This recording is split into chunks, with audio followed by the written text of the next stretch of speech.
Hello and welcome to F1 Daily, your daily dose of Formula One right here on the F1 word. And that nearly went wrong straight away. Good start. Hope everyone's well this evening. Thank you very much for coming along. Getting used to these now, aren't we? It's becoming a bit of a routine. We'll be talking about that one towards the end of the stream. A couple of changes with us going into the second week of trial. But we'll talk about that in a moment. We're going to hop straight into this one though and have a look at practice times from, first off, I guess this afternoon, really, technically this morning in Montreal, of course. It was Max Verstappen who topped the first session. As you'll see in a moment, he carried on that trend into the second session. Lewis Hamilton just 8/100ths off, however, and he was on a harder compound of tyre. So the practice times are not telling the full story when it comes to race pace, which I will go over in just a moment. Ricciardo, good session for him. Red Bull looked very competitive this weekend, and I am very excited for that. I thought they were going to be cut adrift from the front two, and it looks as though Red Bull are well in the mix for this weekend. So fingers crossed, we're going to get yet another belting Canadian Grand Prix. Sebastian Vettel, I think it's fair to say, a very quiet Friday from him. Nearly said Sunday. But it's been like that for the last few races with Sebastian, hasn't it? He's been very quiet on a Friday, then gone and stuck it right on the front row in pole or whatever, and gone on and done very well at the weekend. So we'll see. Bottas in 5th. Alonso, he outpaced Van Dorn. Sainz in 8th there, sandwiched between them. Gasly, good session for Toro Rosso. They look quick in a straight line. That Honda engine looking very good at the moment. Hopefully their pace will be better though. Obviously it's the lap time that matters, not the straight line speed. But Ocon, yeah, not bad from him. 11th place. He was better this afternoon. Romain Grosjean, he's looking impressive as well today. Just looking through that. Williams, by the way, we'll talk about those towards the end of the stream. We'll get onto the positive stuff first, I guess. But they've not had a good day at all. They really haven't. I'm, as we keep saying, concerned about their future. It's not looking good. Nicholas Latifi, he got a run out this morning as well. Not bad. The team said that he did a good job and he was very competent out there. Obviously, in terms of lap time, he doesn't look great versus his teammate, but that is his first FP1 session, I believe, of the season. I might be wrong. Did he do the test as well?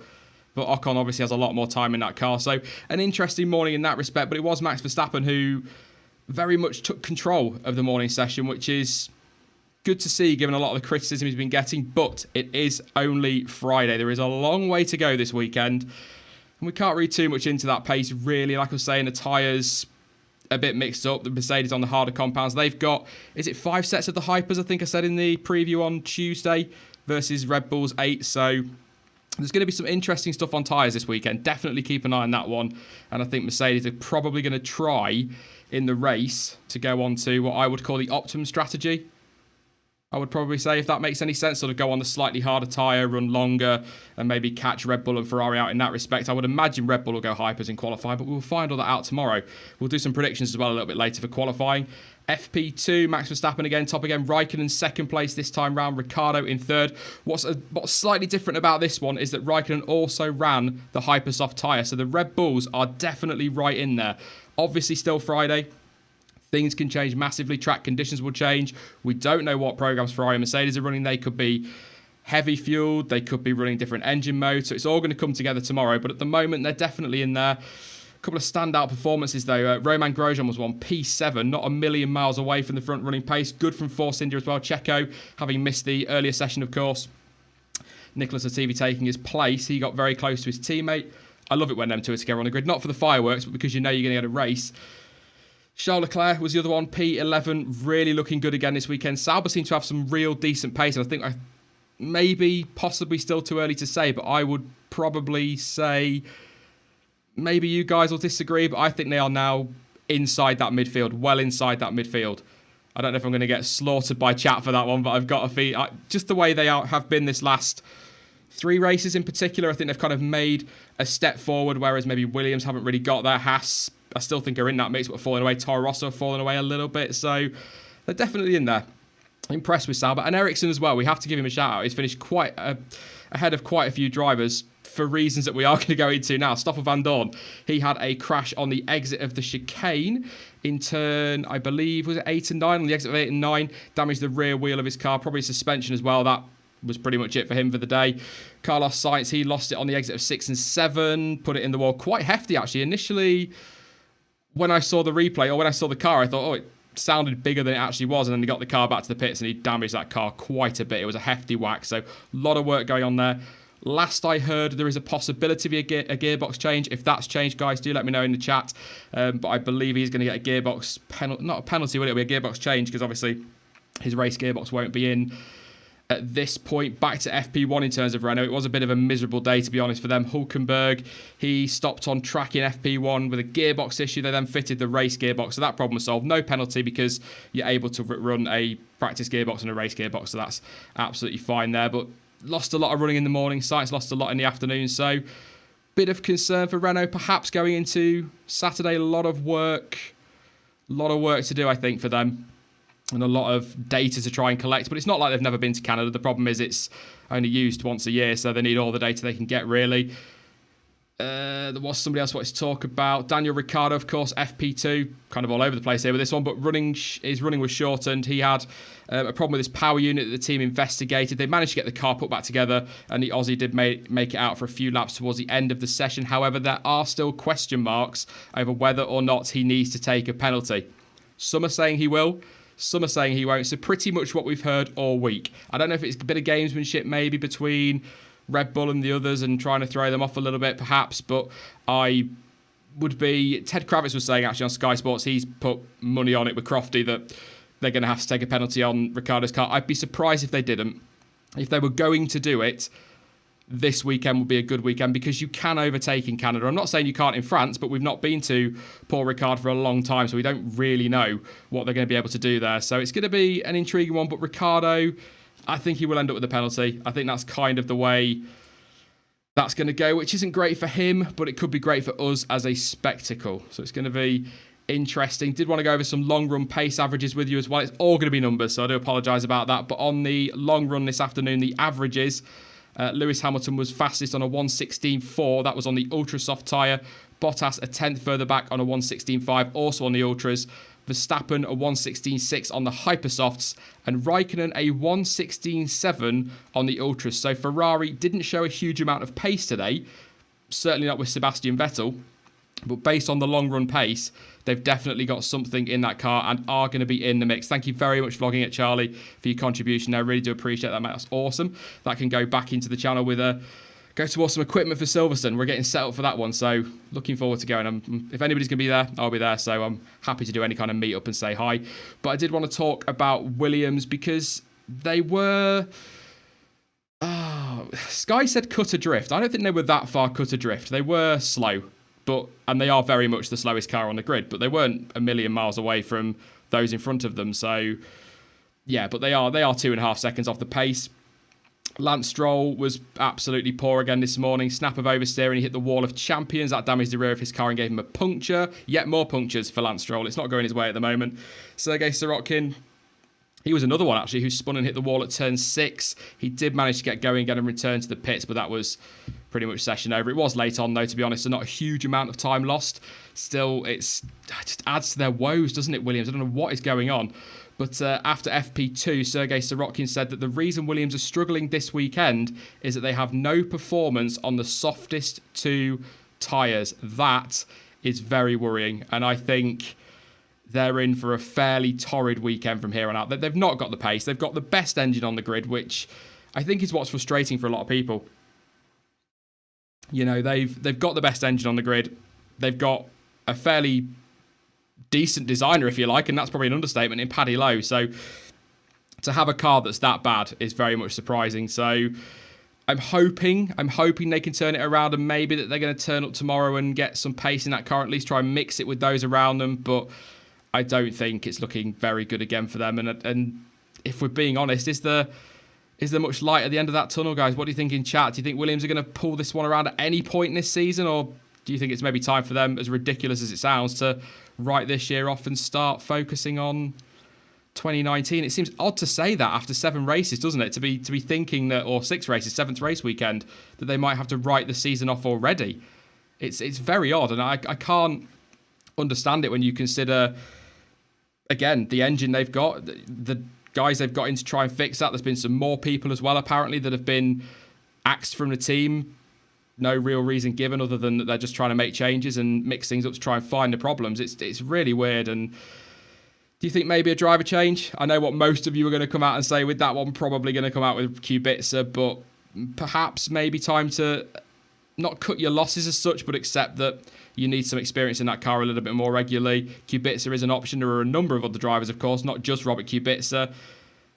I will say, actually, before I take your opinions on that, I wasn't going to, but the temptation is just there. Daniel Kvyat and Pascal Wehrlein, I touched on it in the news roundup today. They have been spotted in the paddock by the media, and of course, the media have put 2 and 2 together and come up with 73, and decided that that means that they're in talks with a move to Toro Rosso and or Williams. I nearly swore. Rubbish. Absolute rubbish. They are both there with their respective teams. It is not uncommon, as we've seen so many times this season already, for drivers who are development drivers to be with their team at a race weekend. It has been going on for years. It is not something that is new to Formula One.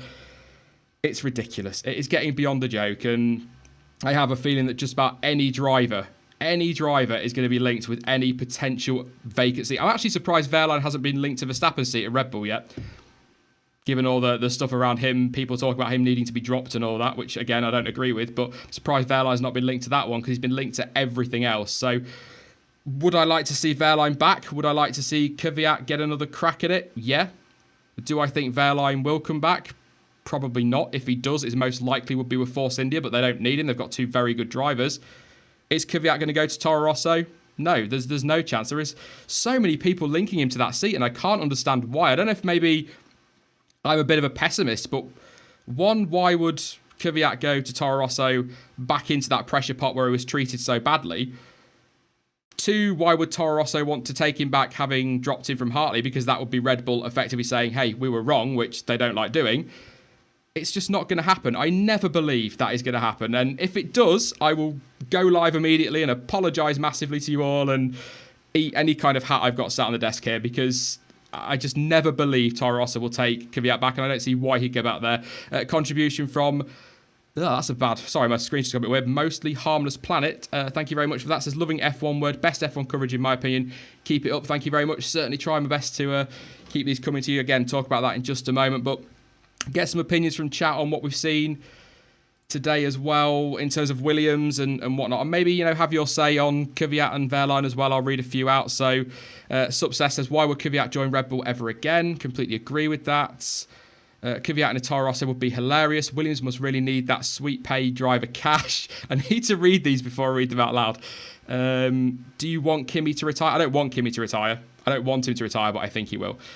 Do you see Helmut Marko? Did you see Helmut Marko? He is always at Verstappen's side of the garage. Verstappen, yeah, he is definitely number one there. Yeah, I think long term, definitely. I think, like I said it in the Ricciardo video, I think, not long ago, or after one of the races, that perhaps it would be an idea for Red Bull to keep Ricciardo on board, which Christian Horner has kind of basically said they want to keep him. Keep him on board, take Verstappen out of the limelight, get that pressure off him. Ricciardo can be the focus for a couple of years, and then 2021, when Max has maybe kind of recovered a bit of the reputation that's been damaged, if you want, in the last few races or this season so far, then they can start to build a team around him. So it's going to be interesting. Get Leclerc in there. Kvyat was good before he went back to Toro Rosso. Yeah, it's difficult because on paper, yes, he beat his teammate in their first season together. Not many beat Daniel Ricciardo. 4-time world champion Sebastian Vettel couldn't. There were reasons behind it, of course, but Kvyat did beat him. He had the team's only podium to that point, so he was good. I still don't think he was the right call for Red Bull when they made the decision in the first place. I still think Jean-Eric Vergne should have gone there, but that's just a personal opinion. That's absolutely fine if you disagree. That's kind of why I do this channel, for debate and for conversation. So there you go. Plus, nobody else will listen to me. No family or friends are interested in F1 at all, so I just tend to come and talk to you lot. Markelov needs a debut. Couple are saying Claire Williams should be fired. That's a very popular opinion. That is a very popular opinion. And the more you listen to her, the more you think, yeah, you're kind of struggling here with this. Not, I have no doubt that she knows what she's doing when it comes to business, but when it comes to running a racing team, I don't really think... I don't know how to word it. Not that she doesn't know it. She must know to an extent because of the family she's been brought up in. She's grown up around motorsport, but I just don't think maybe that's really working out. And it's big shoes to fill. I think that's kind of the point I'm making. Sir Frank Williams, for so long in charge of that team, for anybody to come in and take that position, there's going to be difficulty. But until I started talking to a lot of you guys and people on Twitter, I didn't think she was as bad. But you point things out to me, and I think, well, actually, that's a very good point. So there you go. It kind of opens my eyes a little bit. Williams have given up. Is that a...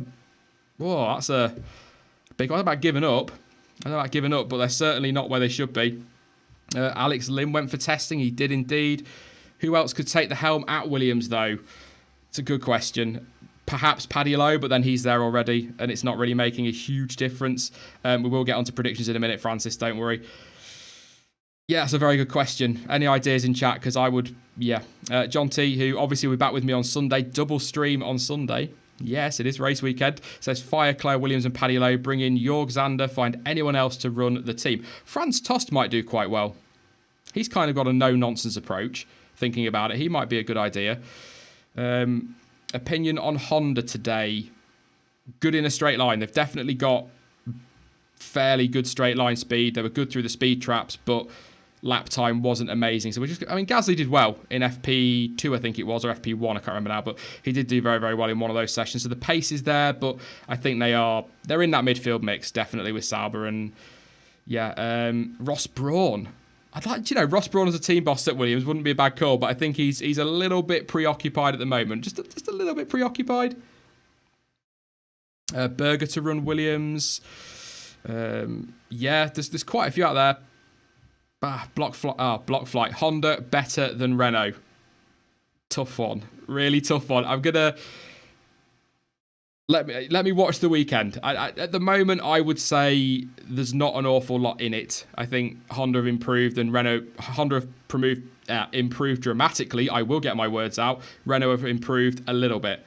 So I think Honda have closed the gap. If you were to absolutely pin me down and demand an answer, I'd probably say Renault have still just about got the edge. But I think Honda have got more room for improvement. Another contribution coming in. Thank you very much to Fabby4. Really appreciate that, mate. That goes straight back into the channel. Louder to run Williams. I'm struggling with English today. It's a problem for me. Louder to running. Maybe I'm going to start with that.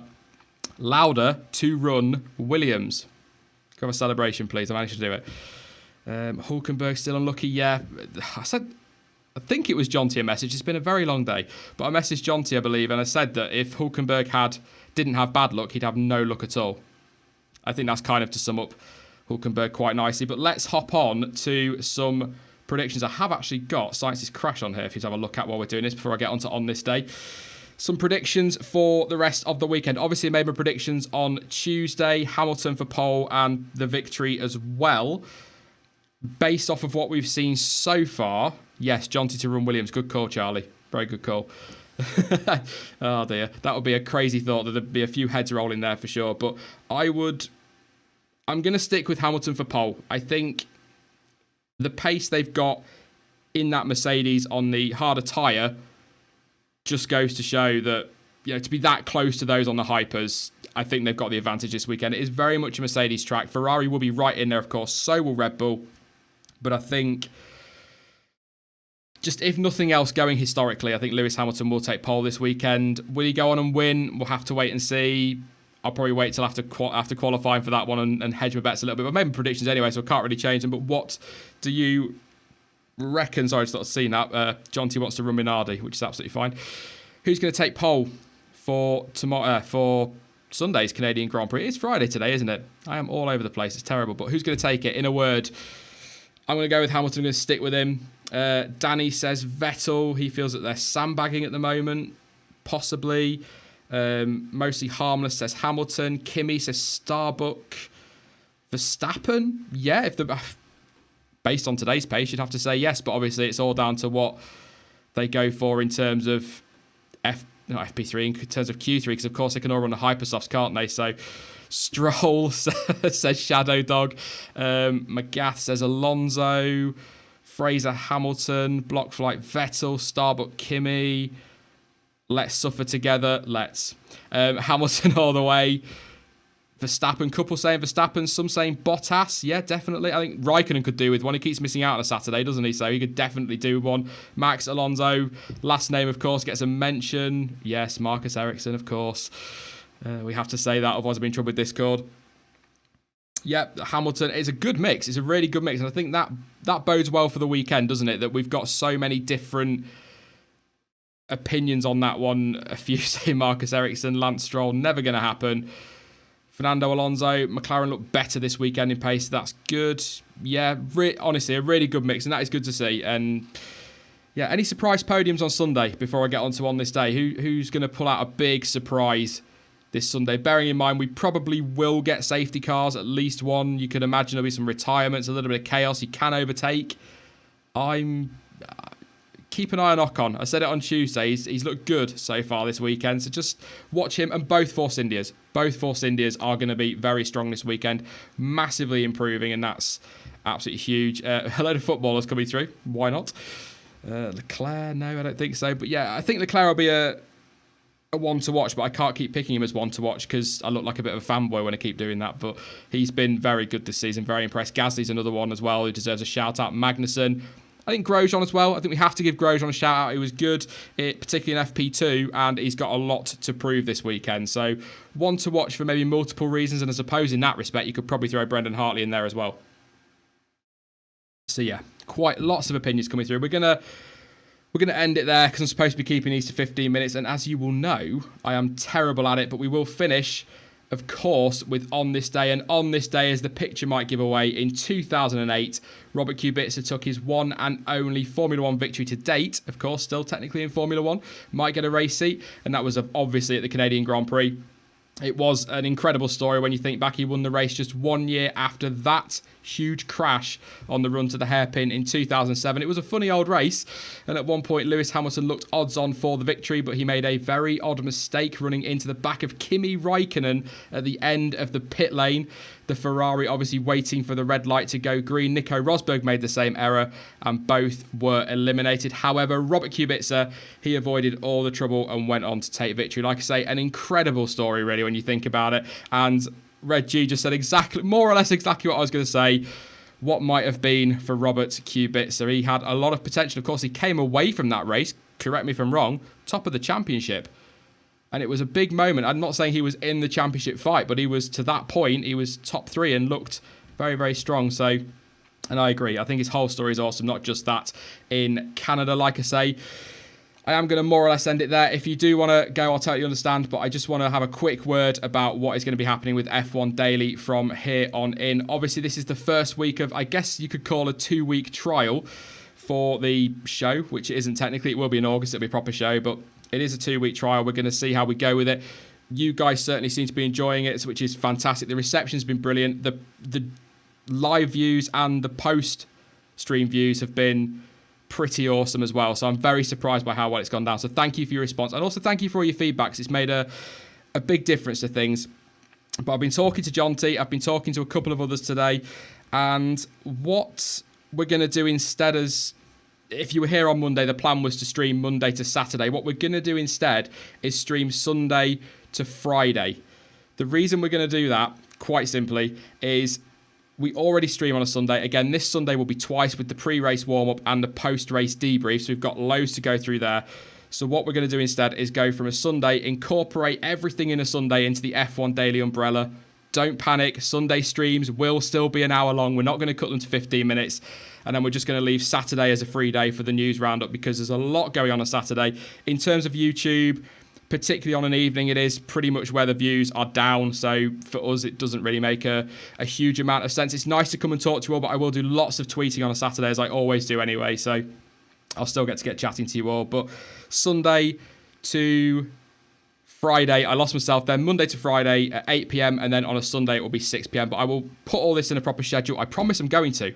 I keep saying it, but I promise I'll put a schedule up this weekend on the channel. If I don't, you can hold me to it and give me some flack for it another day. But that is all that I wanted to say on this one. Once again, thank you very much for coming out. It's fantastic to chat after practice. Get a few things off my chest. They're not scripted in any way, really. A few notes on my screen, but I like to just kind of get what I'm feeling off my chest and have a chat about what's just been happening in the session. I will be back tomorrow with John T at 6 p.m. UK time. I say that with a bit of trepidation because I can't remember the timings, but I believe it is 6 p.m. UK time for the race warm-up. We'll be live for around half an hour for that one.